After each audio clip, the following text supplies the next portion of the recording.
coming to get you, Barbara. Oh, the devil. The devil.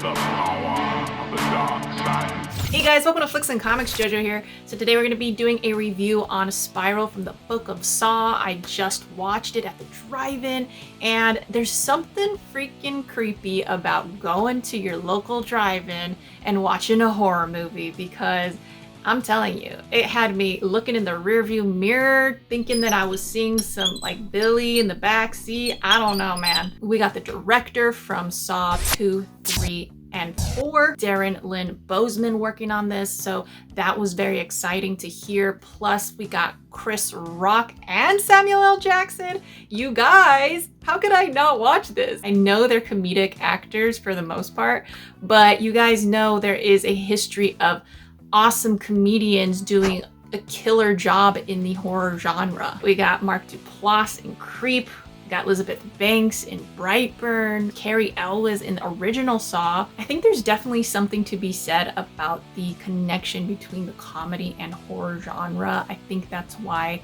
certain actors who are usually known to be comedians can jump to the horror genre so seamlessly, because they use some of those same skills to create an emotional reaction from the audience, whether it be laughs or shrieks. Like, they do such a great job with it. So when I heard Chris Rock and Sam Jackson were gonna be in this, I was stoked. So just to let you know, this will have some spoilers in it. I'm not gonna go too nitty gritty with it, but at the same time, I do want to mention certain things about the movie that might reveal, you know, a detail or two. So if you haven't seen the movie, I'd suggest you go watch it, then come back to this video if you so choose. Right off the bat, did I like it? Didn't I like it? You know what? I'm kind of in the middle. I had a lot of fun with it, and I am a huge horror fan. I am a huge Saw franchise fan. I tend to like the first 3 to 4 a lot better, one being the best, and then it kind of progressively gets worse and worse as it goes on within the franchise. Unfortunately, that's just, you know, tends to be the case in horror, right? A lot of these sequels aren't the best, but they're still fun though, which is what I like about watching these over and over. I can have fun with it, and that's what counts for me. This technically isn't a part of the main storyline, so I don't know if you want to count it, but it is kind of a spin-off, so that's why it's like from the Book of Saw. In this movie, our protagonist is Zeke, played by Chris Rock, and he's kind of that hard-boiled detective type, except he's got jokes. Of course he does, he's Chris Rock. That was a little weird, I will say, throughout the movie. It felt like with him, the tone was kind of everywhere, because he was trying to be Chris Rock, but at the same time, he was trying to be Zeke. He's depressed because he's going through a divorce, and then he's trying to figure out who the heck is behind these deaths that are just so gruesome. All the evidence pointed to the fact that this was probably yet another Jigsaw copycat for like the umpteenth time. My goodness, I don't know why they keep going to the well with this storyline, but yeah, we've seen this time and time again through the regular 7 films. There's been like 2 or 3 copycats, so yeah, here we are again. And yeah, Zeke is just trying to figure it all out. He's trying to make sense of everything. His father, who's played by Sam Jackson, is kind of suspicious in this. We're not quite sure where he stands in all this. At some point, he's definitely a red herring. Ultimately, you look at plot and story beat per beat, it's nothing really we haven't seen before. But when you look at the grand scheme of things, there is a difference between this movie and the other movies. And that is, in the other movies, all the other Saw movies, they really focus on individual reform. The victims chosen for the game were always these morally ambiguous characters, but in Jigsaw's eyes, they weren't ambiguous. They were just doing wrong, and he wasn't trying to punish them by putting them in torture chambers. He was trying to reform them, which is twisted, obviously, which is why Jigsaw is creepy as hell. But yeah, in his mind, he was giving them a second chance at life to rethink everything. And go on and be better people if they survived these torture chambers. Absolute madness, but brilliant nonetheless in concept. I love the idea that that original Saw movie brought to the horror genre. But yeah, those were very much individual challenges that tested the body and the mind in the most horrific ways, but nevertheless, it would bring to question their own appreciation for life and what lengths they would go to survive. And that was always a scary question with these torture chambers, because very often it was a lose-lose situation and somebody would have to saw their leg off. In this film, even though we did see individuals in their torture chambers, it wasn't so much about that micro level individual reform.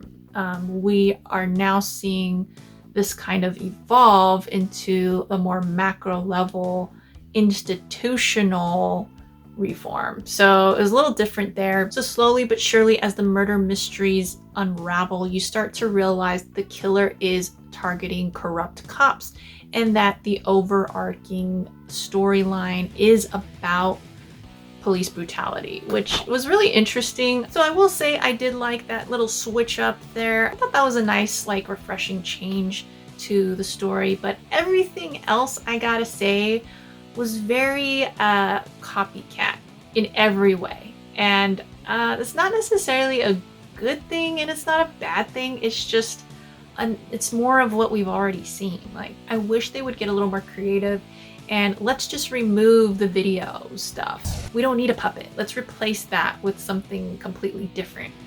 Let's put the puzzle aspect and the riddles at the forefront. Like, I feel like they were kind of in the background for this one.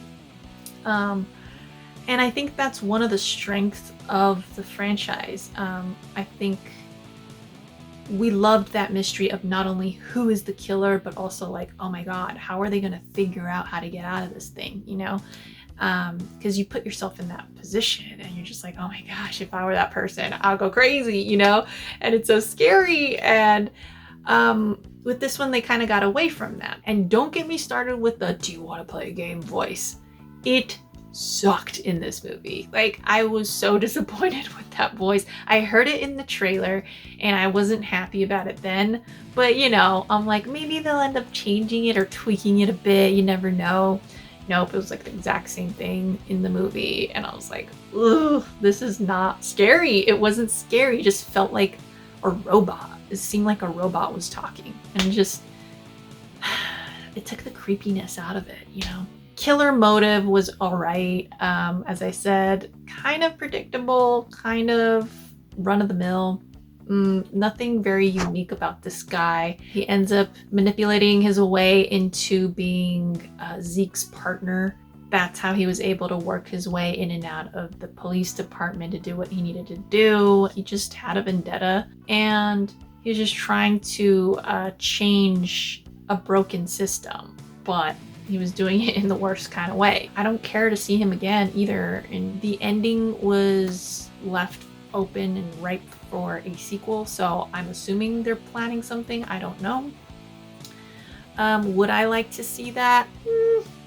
I'd probably check it out still, but this movie didn't get me enthused for another one. Let's put it that way. I do think that the fact that they made it, you know, from the Book of Saw is really smart. That gives them a little more leeway, a little more creative liberty to do what they want and not necessarily have to be tied to Jigsaw or to Spiral. They could just continue with a completely different story, and that would be great. That's what I was trying or hoping to get out of this movie, but it seemed like they kind of just stuck to the old way. Even though it was called Spiral, it was still very much connected to the Jigsaw lore. So yeah, I want to recreate the concept in a new way, and I hope that they do that.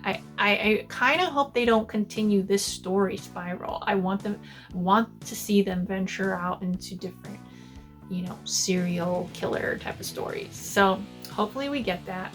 That'd be awesome. This wasn't the greatest film overall. I did feel like it was kind of a fan film at times. The acting was kind of everywhere with like all the actors. I don't think it's necessarily their fault. I think that the writing wasn't that great in this. I feel like Chris Rock, like he was kind of inconsistent. Like sometimes you got the jokey Chris Rock, and then there were other moments where he was very serious, which is fine. But yeah, when he was being funny, he was being Chris Rock, and he wasn't being Zeke, you know? So that's my only like critique about that. But overall, I think he did a good job. Like he didn't suck completely. Like it was watchable. Like I didn't cringe or anything. It was all right. Sam Jackson rocked it as usual.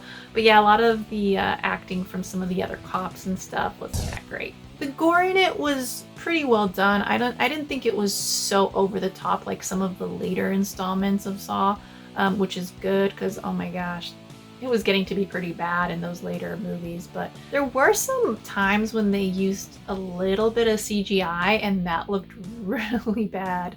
Yeah, I don't know why they took that route with certain scenes, but I did have fun with it. I do love a good like murder mystery, even though I could tell who the killer was from a mile away. But I don't know, maybe that's just because I watch a lot of these types of movies. But yeah, guys, if I had to grade this, I would probably give it a C. And, you know, maybe a C minus if I get a little pickier about certain things. But I do love some horror, so I do tend to enjoy movies like this. But that's just me. But anyways, guys, that's about it for this video. If you liked it, give me a like or subscribe or both. I don't hate it. And you can catch me on Twitter and on Instagram at Flix and Comix. And I guess I'll catch you over there. Later.